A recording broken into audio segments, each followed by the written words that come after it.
الحمدللہ رب العالمین والصلاة والسلام علی خاتم النبیین وعلی آلہ واصحابہ اجمعین، اما بعد فاعوذ باللہ من الشیطان الرجیم، بسم اللہ الرحمن الرحیم۔ ناظرین، آج کا ہمارا درس شریعت احکام زکوٰۃ کے متعلق ایک اہم مسئلے کے بارے میں صراحت کرنا ہے۔ مسئلہ یہ ہے کہ میاں بیوی میں سے اگر کوئی سید ہو تو ان کی اولاد کو زکوٰۃ دینے کا کیا حکم ہے۔ تو اس حوالے سے یہ بات یاد رکھیں کہ شوہر اگر سید ہو تو اولاد بھی سید ہوگی، شوہر اگر غیر سید ہو تو اولاد بھی غیر سید ہوگی، غیر ہاشمی ہوگی، چونکہ جو نسب ہوتا ہے یہ باپ سے ثابت ہوتا ہے، یہ ماں سے ثابت نہیں ہوتا، لہذا جو باپ کا نسب ہوگا وہی آگے اولاد کا نسب ہوگا۔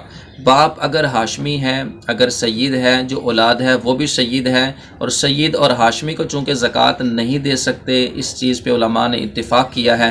امام اہل سنت نے بھی اس چیز کی صراحت فرمائی ہے فتاوی رضیہ شریف کی 10ویں جلد کے اندر کہ سید کو زکوٰۃ دینا حرام ہے، لہٰذا اس اولاد کو، ان بچوں کو زکوٰۃ نہیں دے سکتے کہ جن کا باپ سید ہو، اور ان اولاد کو، ان بچوں کو زکوٰۃ دے سکتے ہیں کہ جن کا باپ سید اور ہاشمی نہ ہو۔ لہٰذا یہ مسئلہ بالکل واضح ہے، اور اس چیز کے حوالے سے دیکھ لیا جائے کہ جو باپ ہوتا ہے، جو باپ کا نسب ہوتا ہے وہی آگے اولاد کا نسب ہوتا ہے۔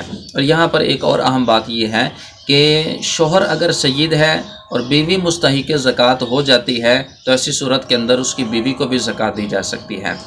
اسی طرح اگر شوہر غیر سید ہے، اس کی بیوی سیدہ ہے، تو شوہر اگر مستحق زکوٰۃ ہوتا ہے تو اس شوہر کو زکوٰۃ دی جا سکتی ہے، لیکن بیوی نہیں دے سکتی، کوئی اور بندہ جو ہے نا وہ اس عورت کے شوہر کو زکوٰۃ دے سکتا ہے کہ جو کہ سید نہ ہو۔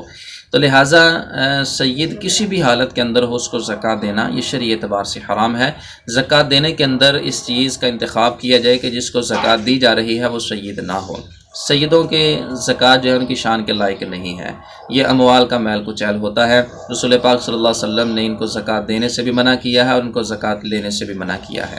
اللہ تعالی ہمیں شریعت مطہرہ کے مطابق عمل کی توفیق عطا فرمائے، آمین بجاہ النبی الامین صلی اللہ علیہ وسلم۔